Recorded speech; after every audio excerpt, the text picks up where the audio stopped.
Hola amigos, welcome back to my channel. So I found this video called Do Not Move to Denmark, 7 Reasons Not to Move to Denmark. And I'm actually quite curious to see what the arguments are for not moving to Denmark, because I actually moved to Denmark 10 years ago and I've been loving it here. Maybe I can imagine they will mention the weather, because that's the only argument I ever hear about it, and that's one of the arguments I am guilty of sometimes bringing up as well. But then summer comes around and everyone is happy as well. But 7 reasons not to move to Denmark. What else could it be? I can imagine that things are expensive here, but once you actually enter the job market, you'll have a pretty good life regardless of what area of work you do. Like people have very decent salaries here regardless of what they do. What else? I really can't think of 7. Yeah, I don't know, but that's why we're watching this video, so let's find out. Denmark is often ranked as one of the happiest countries in the world, with free healthcare, great work-life balance, and beautiful cities. But before you pack your bags, there are some important things you need to know. While Denmark has a lot to offer, it's not the perfect place for everyone. In this video, we'll go over the biggest reasons why moving to Denmark might not be the right choice for you. But first, welcome to Travel Wisdom. Don't forget to like and subscribe. What do you think? Would you move to Denmark? Absolutely. Absolutely. I've been here 10 years. Or do these challenges make you think twice? Let us know in the comments. 1. High cost of living. Denmark is expensive, especially if you plan to live in Copenhagen. Rent prices are high, and groceries, transportation, and even eating out will cost you. Transportation, you get a bike. I mean, if you get a bike, you spend 0 the entire year round. You only spend like, I don't know, 1,000 kroners, 500 kroners even if you buy a second-hand bike. Cost of living, like I said, once you enter the job market, you'll be completely fine. But let's see. More than in many other European countries. A simple meal at a restaurant can easily cost $20 to $30 per person, $20 to $30. And a one-bedroom apartment in the city can be over $1,500 per month. On top of that, every day... If you want to live alone, yes. If you have roommates, it will be less. And I think, what did you say, $20 to $30? Yes, that is true. Goods come with a 25% VAT. That's also true. 25% VAT. That's high. Making everything more expensive. 2.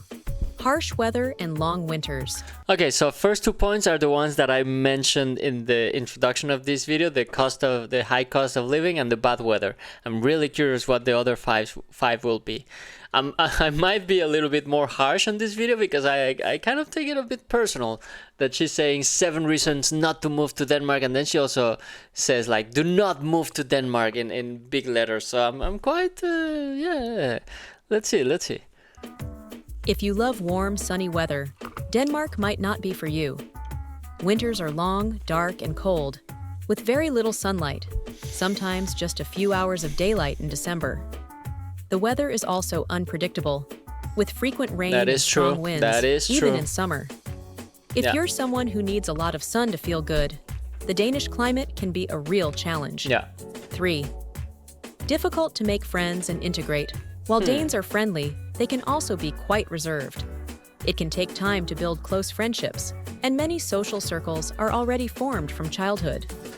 Expats... I feel like that's common everywhere. Even in Mexico, when I moved from one town to another, people already had their close friends, and it was very difficult to enter those circles. I feel like that's common everywhere, but it is true that in Copenhagen, I mostly hang out with expats, and they do the same. But I'm not sure if that's a thing you experience more in Denmark than in other places. It might be. So yeah, maybe she has a point in this one. Often say that making Danish friends... But they do say that if you make a Danish friend, you will have a Danish friend for life. You will have a friend for life. And I think the philosophy for Danes is that they don't like superficial friendships. If they know that you're living in a year, they really value their time. So if they don't want to invest their time in someone that is living, that is just here for, let's say, a 1 year contract or something like that. So from that sense, I actually understand that they wanna invest their time where it matters. Might sound hard, but might sound harsh, but I kind of understand it. This is difficult, especially if you don't speak the language. Speaking of language, Danish is hard to learn, and even if you try, True. many Danes will switch to English because they speak it fluently. This can make it tough to fully integrate into society. Fourth, expensive and competitive housing market. Finding a place to live in Denmark, especially in Copenhagen, can be stressful and expensive. Rental prices are high, and there are often long waiting lists for apartments. Many landlords require 3 months deposit up front, making it even harder for newcomers. If you're moving without a job lined up, securing a good apartment can be a real challenge. 5. That is true. High taxes. Denmark has one of the highest tax rates in the world. Income tax can be over 50%, meaning a It can be over 50% if you are earning a lot of money. big portion So I of your think context is important in this one. paycheck goes to the government. While these taxes fund things like free healthcare and education, some people feel that the cost of living is still too high, even with these benefits. If you're moving to Denmark for a high salary, be prepared for a large chunk of it to go toward taxes. 6. Yeah, but I do feel like if you ask any Dane, or at least a lot of Danes, and probably any Dane that I know or hang out with, they are happy, and I am happy to pay the high taxes because you really get a lot back from the taxes that you pay. Strict immigration and bureaucracy. Denmark has tough immigration rules, and getting a That is visa also or true. permanent residency isn't easy. If you're from outside the EU, Me. you'll need a job offer before moving. Yeah. Even after working in Denmark for years, getting permanent residency or citizenship has strict requirements, That is true. including passing a language test That is and true. proving financial stability. Bureaucracy can also be frustrating, with long waiting times for paperwork and approvals. 7. Work culture may not suit everyone. Danish work culture is different from many other countries. There's a flat hierarchy, which means less strict management, but it can also mean fewer promotions and pay raises. Work-life balance. No, I really feel like in Denmark, if you do a good job, the thing is that in Denmark, it doesn't really matter how long you stay at work. No one really cares about that. It's more about the quality of your work. So if the quality of your work is good, you'll probably get a promotion. So don't expect to get a promotion just because you're working, you're in the office 12 hours, but you're just drinking coffee. You're going for coffee breaks all the time. You won't get promoted that way, but if you do a good work, you'll definitely be promoted, yeah. Balance is important, but some foreigners find it hard to fit into the work environment, especially if they come from countries with a more competitive job market.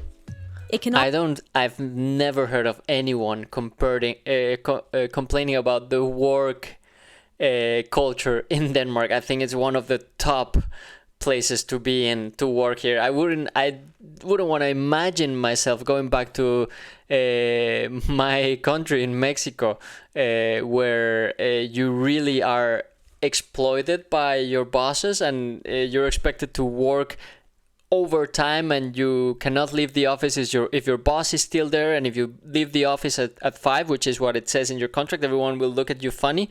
That does not happen here in Denmark, and I haven't heard of anyone complaining about that. I don't really see this point, really. also be difficult for foreigners to find high-paying jobs unless they work in specialized fields like IT or engineering.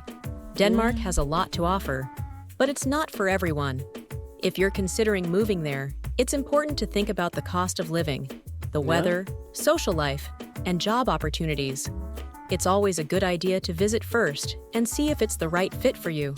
What do you think? Would you move to Denmark, or do these challenges make you think twice? I would absolutely move to Denmark again, and I would recommend everyone to, or I would recommend a lot of people to do the same. Maybe it's not for everyone. I think the video did make a few good points. I just was a bit annoyed with the title of the video. It says, "Do not move to Denmark. 7 reasons not to move to Denmark." I mean, yeah, cost of living is high, but you get a good salary. Weather is it's cold, but the summer is amazing. If you wear enough clothes, you'll survive the winter as well. The work-life balance is incredible. I really don't agree with the point about being difficult to adapt to the work life in Denmark, because that's just BS in my opinion. And the social part, I mean, as long as you're open and friendly and have a positive attitude, I'm sure you'll end up making friends. Maybe not Danes, but you'll hang out with expats or maybe with Danes in the end as well. There's a lot of people that move from other parts of Denmark to Copenhagen. Those are Danish too, and they're looking to make friends, right? Or not only Copenhagen, but people from other cities, or I don't know. You can always make friends, I think. The language part, yeah, it is difficult to learn because a lot of people speak English. And by the way, most of the things I'm saying are from the perspective of someone that is living in Copenhagen. So I don't know about in other cities. But yeah, I mean, I would move to Denmark all over again. I've been here 10 years. Happy to have done it. Happy to continue living here. And yeah, I guess that's where we'll leave it for today. As usual, if there's anything you'd like me to react to next, please put it down in the comments down below. Without any further ado, thank you so much for watching. Thanks for subscribing, and I will see you next time. Bye.